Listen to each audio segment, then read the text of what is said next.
Gracias, amado pastor, gracias por la invitación y gracias a ustedes. Para mí es un gran privilegio poder estar aquí y compartirles la palabra del Señor. Un saludo a la Gran Comisión allí en Patio Bonito. Para nosotros también ustedes son muy importantes y amamos el compartir, amamos que somos iglesia. Sin importar dónde estemos, somos iglesia. Amén.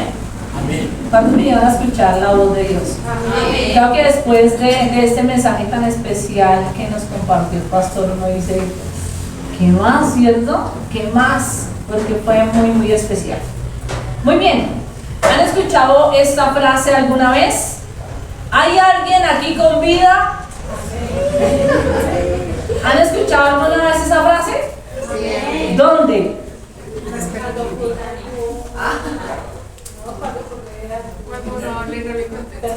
Sí, exacto. Los rescatistas empiezan a gritar, ¿hay alguien aquí con vida? Y miren este video.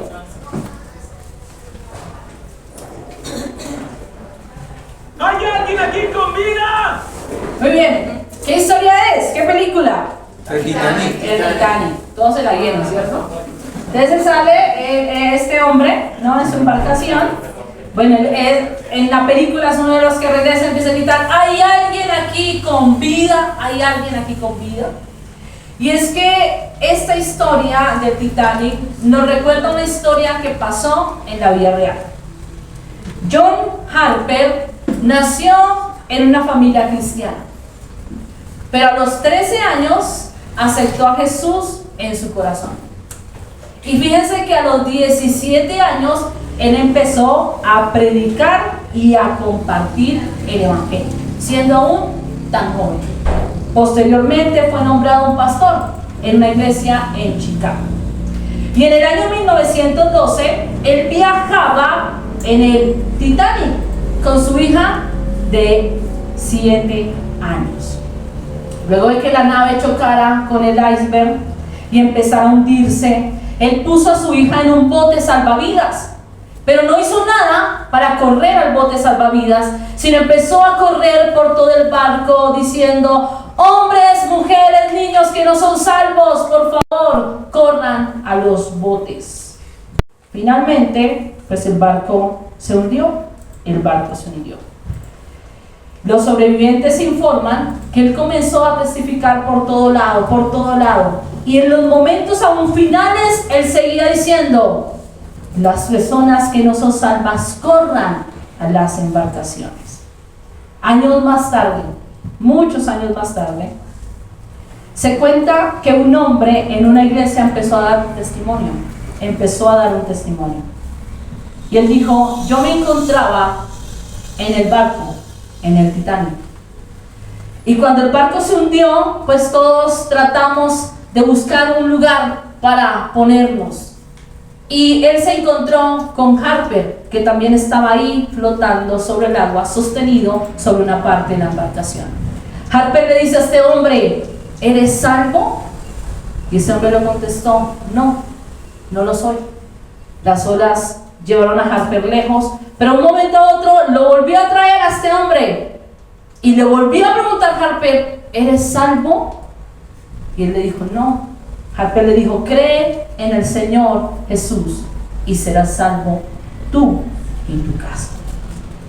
Finalmente, Harper se hundió, murió, pero este hombre sobrevivió y él fue uno de los que fue rescatados en esos botes que volvieron por las personas. Y finalmente ahí él estaba testificando y dijo, yo en ese momento no creí, pero posteriormente cuando me encontré solo, creí y hoy soy salvo y vengo a testificar de lo que el Señor hizo en mi vida. Ahora soy un fiel seguidor de Jesús. John Harper fue un hombre que comprendió cuál era su misión de vida. John Harper entendió que existía mucho más allá que vivir. Él sabía que tenía una misión que cumplir y aún en el momento más difícil de su vida, aún allí estando hacia la muerte, Él siguió testificando y anunciando el Evangelio porque él sabía que su misión en esta tierra era anunciar y predicar a Cristo. Y lo hizo hasta el final de su vida. Harper comprendió que tenía una misión que cumplir. Y saben, de la misma manera, de la misma forma, tú y yo estamos llamados a cumplir una misión.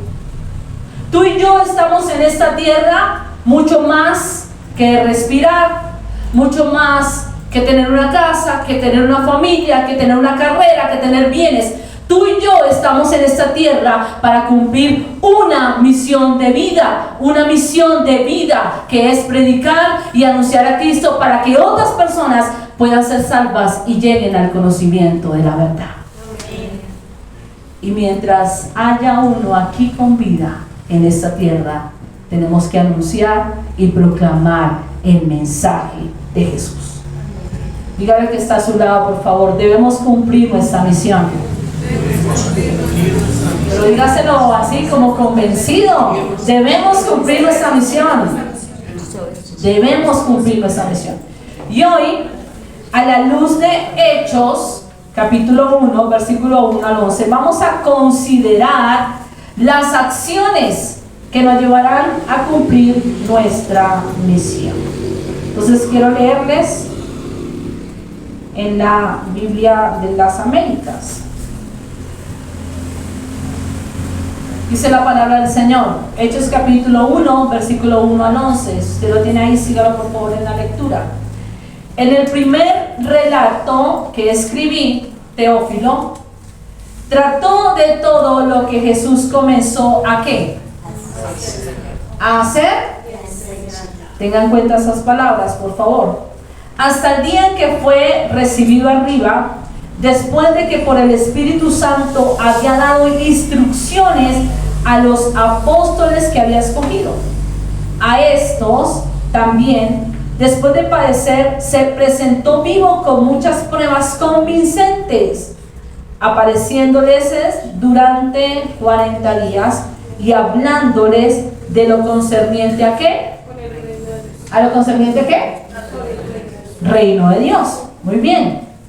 Al reino de Dios. Y reuniéndolos, les mandó que no salieran de Jerusalén, sino que esperaran la promesa del Padre, la cual les dijo: oísteis de mí. Pues Juan bautizó en agua, pero vosotros seréis bautizados con el Espíritu Santo dentro de pocos días. Entonces, los que estaban reunidos le preguntaron diciendo: Señor, ¿restaurarás en este tiempo el reino a Israel? Y él les dijo: no os corresponde a vosotros saber los tiempos ni las épocas que el Padre ha puesto en su propia autoridad, pero recibiréis poder cuando venga el Espíritu Santo sobre vosotros, y me seréis testigos en Jerusalén, en toda Judea, en Samaria y hasta los confines de la tierra. Después de haber dicho estas cosas, fue elevado mientras ellos miraban, y una nube lo recibió y lo ocultó de sus ojos. Y estando ellos mirando allá al cielo, mirando fijamente al cielo, él ascendía.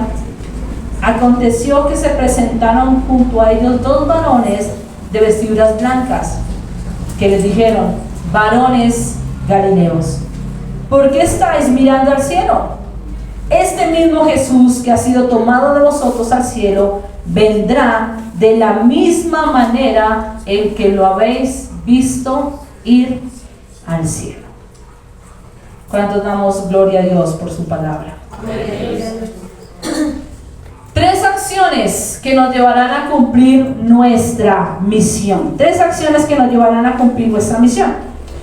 Y la primera precisamente se encuentra en estos primeros versículos, en el versículo 1 y en el versículo 2. En el versículo 1 dice Lucas: en el primer tratado, Teófilo, te hablé acerca de las cosas que Jesús comenzó a hacer y a enseñar antes. Recordemos que Lucas es el que escribe tanto el Evangelio de Lucas como este libro de Hechos. Lucas, un hombre griego, de buena educación, médico, había sido compañero también de Pablo en lo que estamos leyendo, ¿no? ¿Cuánto estamos leyendo Hechos? ¿Tiempo con Dios? ¿Cierto? Y había sido compañero de él en sus viajes. Y entonces Lucas dijo, no, yo quiero poner esto en orden, yo quiero investigar y poner las cosas que Jesús comenzó a hacer, a enseñar, y quiero relatarlas, quiero llevarlas. Y posiblemente Teófilo fue ese patrocinador de esta obra lucana, de esta narrativa, tanto de Lucas como de Hechos. Entonces, yo les decía que fijaran su atención en las palabras hacer y enseñar. Hacer y enseñar. Lucas narra lo que Jesús comenzó a hacer y a enseñar. Si usted lee todo el Evangelio, va a ver que Jesús hace y que Jesús enseña. Jesús relata ahí Lucas. Pero en Hechos trata de lo que la iglesia o lo que Jesús siguió haciendo por medio de los apóstoles y por medio del Espíritu Santo. Entonces, Lucas habla de lo que Jesús comenzó a hacer y enseñar, pero Hechos habla lo que Jesús sigue haciendo y enseñando, pero ahora a través de sus discípulos, de su iglesia, con el poder del Espíritu Santo. Y el propósito central de Hechos es mostrar que Cristo continúa haciendo su obra a través de personas comunes y corrientes, como sus discípulos, como una iglesia. Entonces es un presente continuo. Jesús enseña a hacer, pero ahora, ¿a quién le toca? A los discípulos. Hacer y a enseñar. Hacer y a enseñar. Dice el texto que el versículo 2 dice hasta que fue recibido. Y en el pasaje también nos dice en el versículo 2 el Espíritu Santo a los apóstoles que él había ¿qué? A los apóstoles que él había ¿qué? Escogido. Y cuando usted lee los evangelios, usted nota que Jesús ciertamente escogió ¿a quién?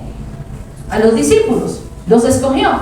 Dice el texto, en algunos narra que Jesús subió al monte y luego bajó y empezó a escoger a los discípulos. Los escogió.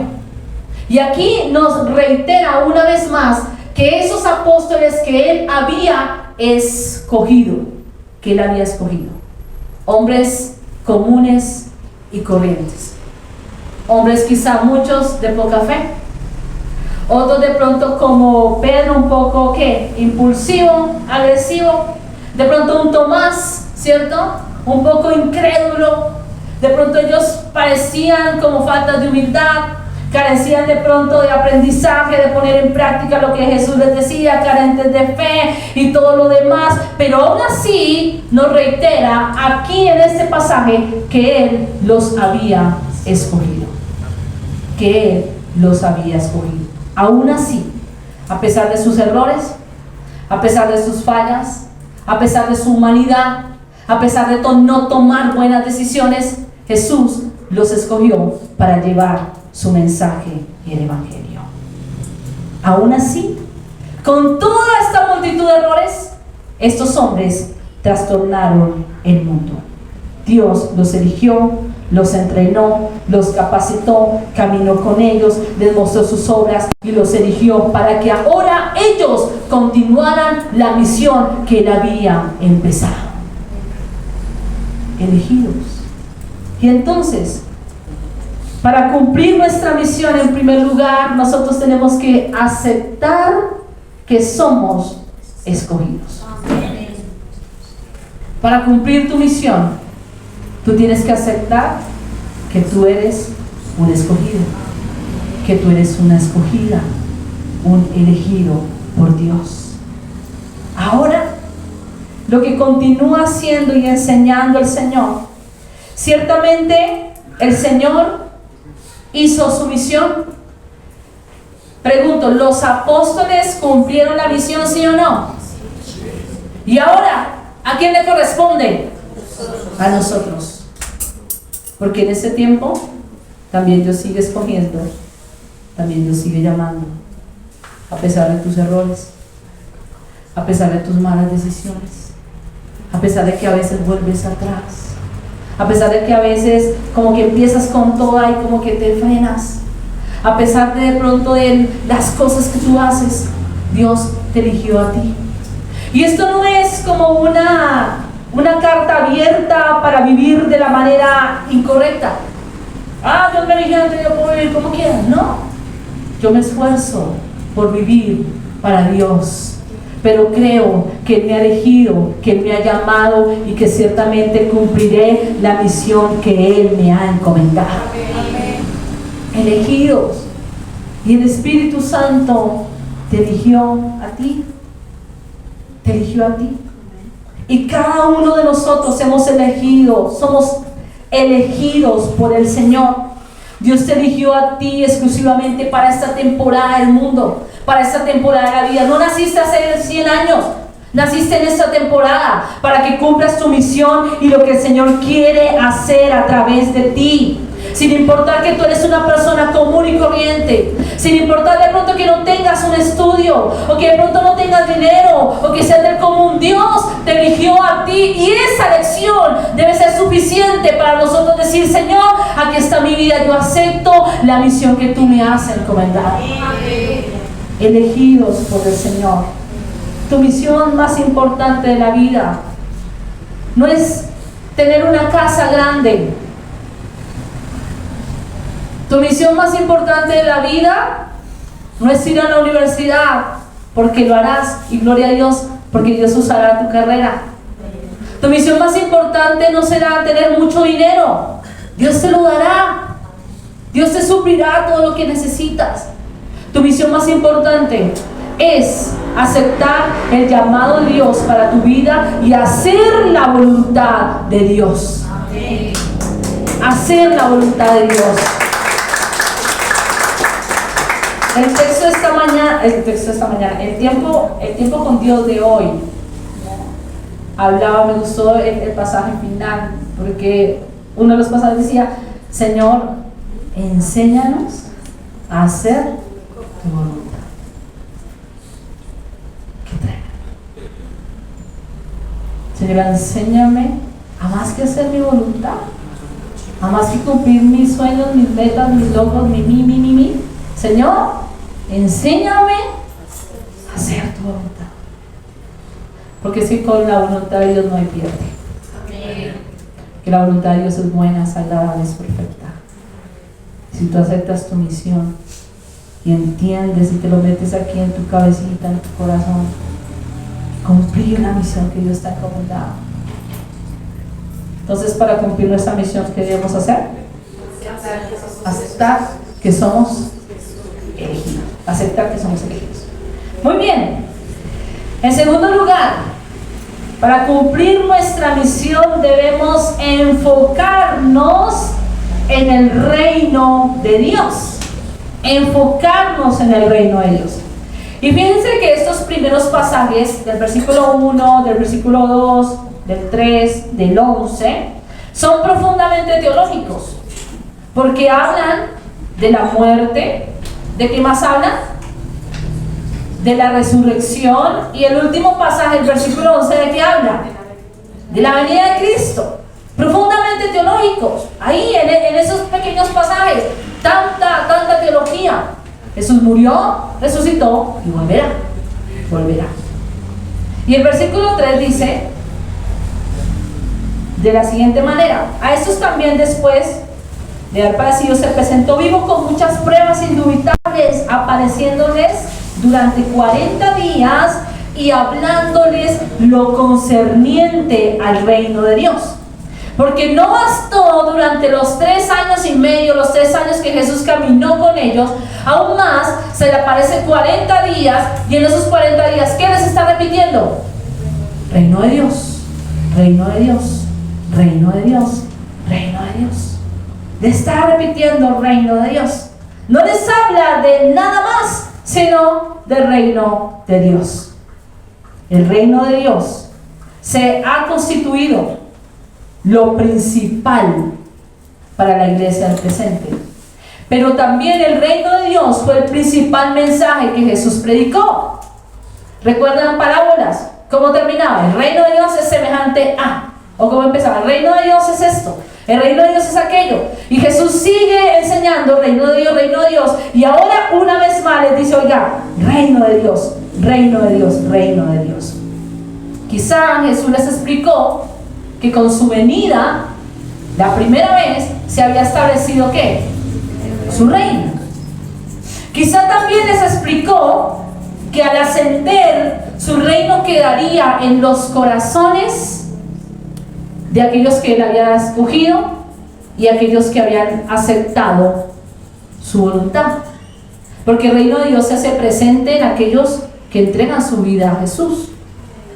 Pero también quizá les explicó que el reino de Dios se completaría ¿con qué? Con su segunda venida. Reino completo. Es un reino que está, pero que ¿qué? Que no está. Un reino que está, cada corazón, pero que todavía no. ¿Por qué? Porque se completará a plenitud cuando Él regrese. Pero el reino de Dios se hace presente en medio de los corazones quienes deciden hacer la voluntad de Dios. El reino de Dios se hace presente en aquellos que dicen, aquí estoy, entrego mi vida a Jesús. Eso es el reino de Dios.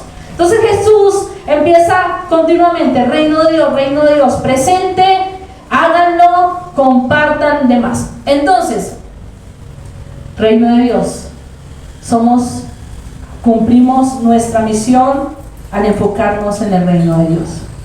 Entonces, Jesús les dice, el reino vino. La manera en que ese reino se hace presente en los corazones, entonces, ¿cuál sería? Cuando se predica, cuando se anuncia. Entonces, Jesús dice, mi reino ya vino, se hace presente en los corazones, mi reino se hará completo cuando yo regrese por segunda vez. Y para que las personas puedan experimentar el reino de Dios ahora y el reino de Dios posterior en la eternidad, entonces, ¿qué los discípulos deben hacer? Anunciar ese reino. Para que las personas vivan conforme a ese reino, pero que también para que las personas lleguen a una eternidad, para que ese reino se haga completo, presente. Entonces, el reino de Dios. Entonces los discípulos, un poco ellos quizás no habían comprendido de pronto el mensaje, quizás todavía están ahí como dudando un poco. Y en el versículo 6, ¿qué les dice? En el versículo 6 les dice, entonces los que estaban reunidos preguntaron diciendo, Señor, ¿restaurarás el reino a quién? ¿A quién? ¿Restaurarás el reino a Israel en este tiempo? Porque para los discípulos, la llegada del Mesías, ¿qué querían ellos que fuera el Mesías? ¿Un Mesías qué? Poderoso. Político. Vamos a derrocar al imperio romano y vamos a acabar con esto. Y Jesús se va a establecer allí, va a ser el reino, el emperador, y nosotros los discípulos vamos a ser sus ministros. Vamos a ir sabroso. ¿Cierto? Exacto. Ahora sí vamos a ver. Yo creo que esa teología viene desde ahí. Entonces ellos querían vivir sabroso de pronto, ¿cierto? Estaban ahí. Oiga, ¿cómo es aquí? ¿Cómo es esto? ¿Cuándo vas a restaurar el reino de Israel? ¿Cuándo va a ser? Venga, ¿cuándo vas a decirle a todos tus ángeles que bajen con todo el ejército y vamos a derrocar a esto? Tenían un falso concepto de reino de Dios. Un falso concepto. Entonces Jesús les corrige y les dice, oiga, están un poquito equivocados. Están un poquito equivocados. Y es que a veces nosotros pensamos también que lo que necesitamos es un buen gobierno. Gloria a Dios, que venga un buen gobierno, porque bendice al pueblo, porque ayuda. A veces pensamos que el reino de Dios es dinero, prosperidad, que venga, gloria a Dios. Pero eso no es reino de Dios. Eso no es reino de Dios. Entonces Jesús corrige esa falsa concepción de los discípulos y ajusta su perspectiva a una perspectiva divina y les dice, oiga, es que este reino es espiritual, no es una monarquía, no es un reinado político, no, este reino es superior, porque es un reino que trae libertad a los cautivos, vista a los ciegos, que libera a los oprimidos. Este reino es diferente, trata de eternidad. Este reino es diferente. Este reino es diferente. Y Él les dice, oiga, llegará el tiempo, no se preocupe. Dice, oiga, no les toca a ustedes. En pocas palabras les dice, no iba a decir la palabra. No les importa. Esto no les importa a ustedes. Déjenlo que mi Padre va a hacer, y va a ser en el momento correcto. Y Jesús les explica y les enfatiza y les corrige de que su reino no es de este mundo, es un reino superior. Y ese es el reino donde tú y yo tenemos que estar enfocados. Un reino superior. Un reino superior.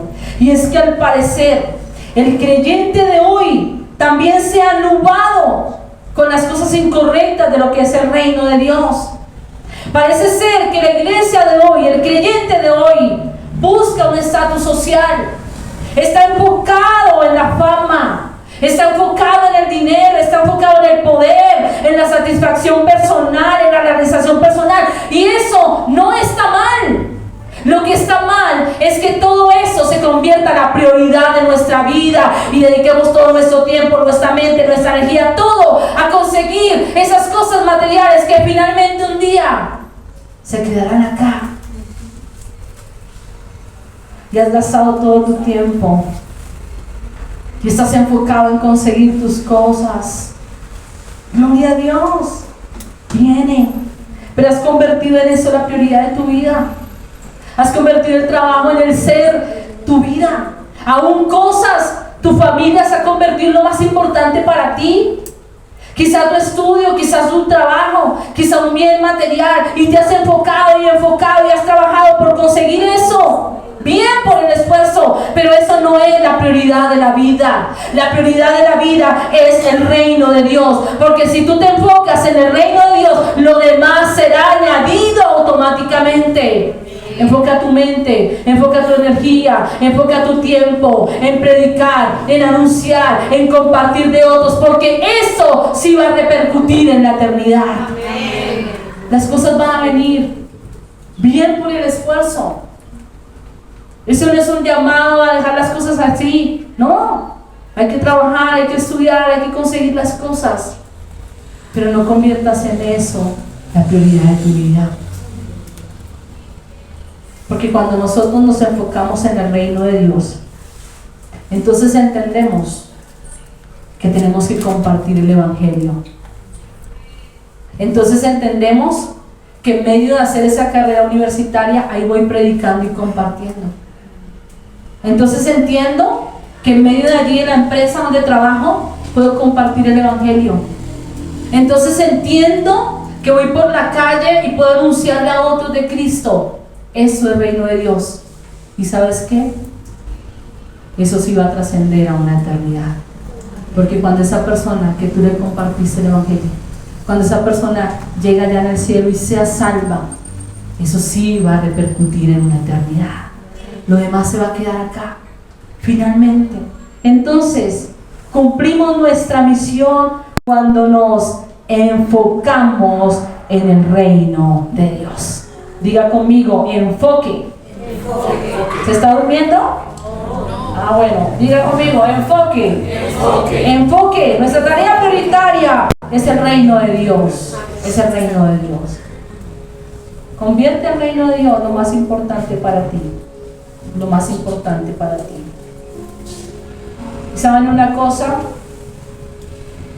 Jesús lo entendió perfectamente. Jesús lo comprendió, porque finalmente Él vino a la tierra. ¿En qué se enfocó? En el reino de Dios.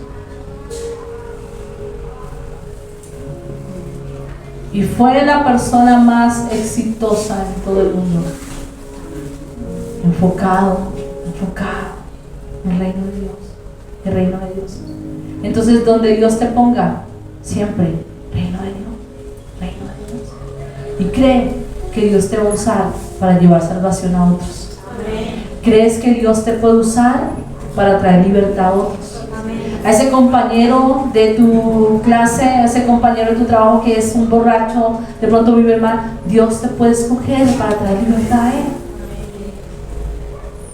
Estos días, de verdad que el libro de Hechos es muy confrontante. Es muy confrontante. Y yo continuamente, cada vez que termino mi tiempo con Dios, le digo: Señor, ya todas estas cosas tan extraordinarias que hicieron estos hombres, yo quisiera tenerlas también. Y una vez más el Señor me repite, una vez más, es que mi espíritu es el mismo que estuvo en ellos, está hoy. Amén. Entonces cree que el mismo espíritu que estuvo en Jesús, que el mismo espíritu que estuvo en Pablo, en Pedro, en todos ellos, está hoy presente para ti y para mí, para poder cumplir la misión, ser empoderados y hacer la tarea que el Señor nos ha encomendado. Ese mismo espíritu. Y en tercer y último lugar, para cumplir nuestra misión debemos ser testigos de poder. Testigos de poder.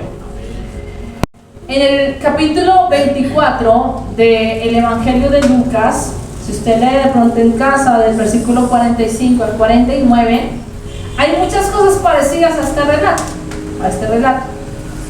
Pero en el versículo 49 de Lucas 24 dice: he aquí, yo enviaré la promesa de mi Padre. ¿Cuál era esa promesa? ¿Que vendría quién? El Espíritu Santo sobre vosotros. Dice: pero quedaos en la ciudad de Jerusalén hasta que seáis investidos del poder.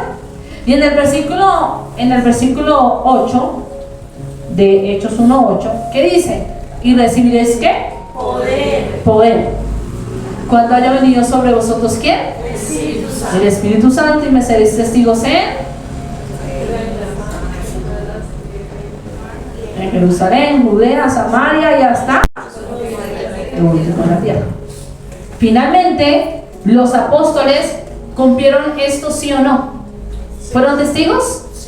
Jerusalén, Judea, Samaria y hasta lo último de la tierra. Finalmente lo cumplieron. Y esta palabra testigo, ¿qué es un testigo? ¿Qué es un testigo? ¿Cierto? Alguien que ha visto y dice: oiga, yo estuve ahí. Y a veces nos gusta ir como, ay, sí, ser testigo, ¿cierto? Chismosear. Entonces son testigos. Es aquel que dice: yo estuve ahí, puedo dar fe de lo que pasó. Yo soy un testigo fiel, lo he visto, lo veo. Un testigo. Pero la palabra testigo, también en esta palabra de ese texto, de este pasaje, traduce mártir. ¿Y qué es un mártir? Aquel que se entrega por la causa, ¿cierto? Testigo y mártir son la misma palabra. Entonces, un testigo es aquel que está dispuesto a morir por eso que conoce, por eso que vio. Un testigo. Y precisamente nosotros a veces cantamos, ¿no? Por ejemplo, anoche cantábamos allá en Patio Bonito una canción que dice: prefiero perderme a mí antes que negarte a ti. Y yo decía: wow, de verdad, esto que estoy cantando realmente voy a vivirlo. Prefiero perderme a mí. Prefiero ser un mártir, aquel que se entrega por una verdad. Y finalmente eso es lo que hace un testigo: se entrega. Y él dice: oye, ustedes van a recibir poder, van a recibir dinamita, van a recibir dunamis para poder cumplir esa tarea y esa misión. Entonces el Señor les está diciendo aquí a los discípulos: ustedes quieren un poder político, restaurar a ese reino de Israel en este tiempo. Él les dice: oye, ustedes quieren un poder político, pero yo les voy a decir cuál es la clase de poder que ustedes necesitan: el poder del Espíritu Santo, para poder ser mártires, para poder ser testigos y para poder testificar. Eso es lo que el Señor les está diciendo. No es un poder político, es un poder superior. Es un poder para poder ser testigos. Ese es el poder que nosotros necesitamos en este tiempo. La palabra griega aquí también de poder es dinamita. Es esa capacidad, es esa fuerza, es esa potencia, y es lo que realmente necesitamos. Y mira que los discípulos, antes de esa llegada al Espíritu, ¿cómo estaban? Estaban por allá escondidos, y que no nos vean, que no sepan que nosotros somos los discípulos. Estaban por allá escondidos. Pero cuando viene sobre ellos ese Espíritu, ¿qué pasa? Salen, predican, anuncian, sin miedo, sin nada. Van y predican y dan ese anuncio. Ahora sin miedo. ¿Quieres poder? Y el Señor dice, ¿quieren ese poder? Y finalmente ellos, embestidos del poder del Espíritu, salen, cumplen la misión, hacen milagros, hacen prodigios, hacen sanidades, porque tenían y contaban con el poder del Espíritu Santo. Y ese mismo poder está vigente para ti, para mí. ¿Quieres poder? Ese mismo poder está vigente, es real. No es algo que quedó allá en el pasado. Ese mismo poder que estuvo en los discípulos está para nosotros hoy.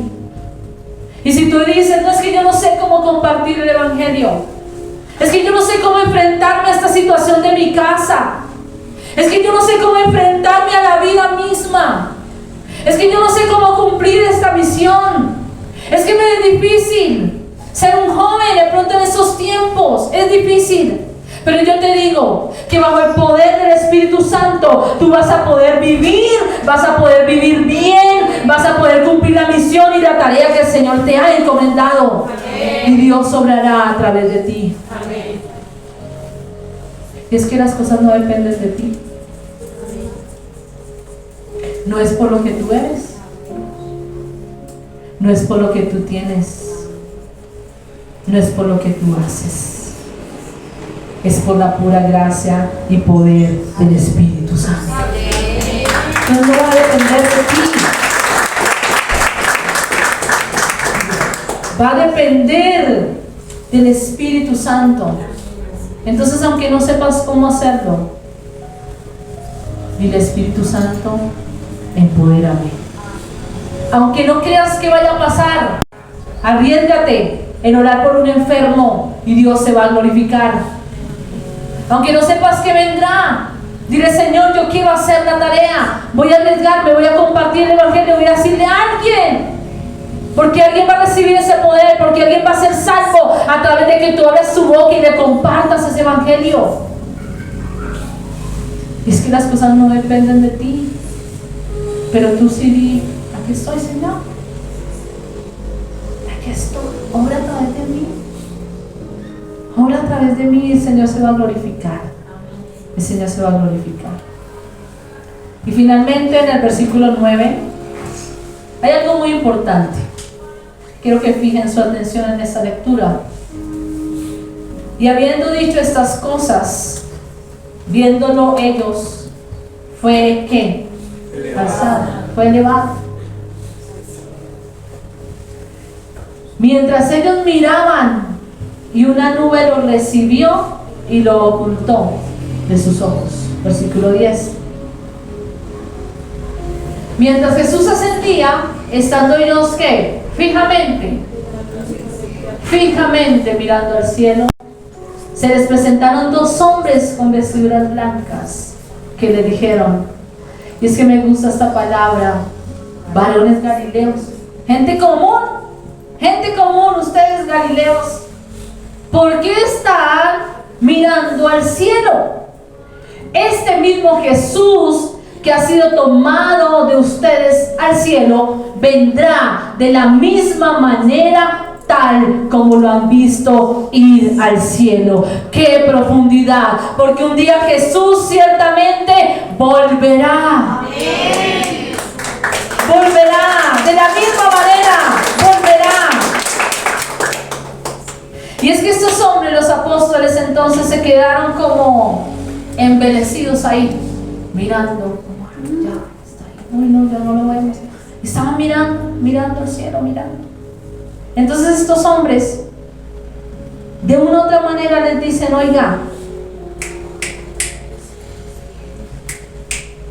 dejen de mirar al cielo, pongan sus pies en la tierra, vengan, ya.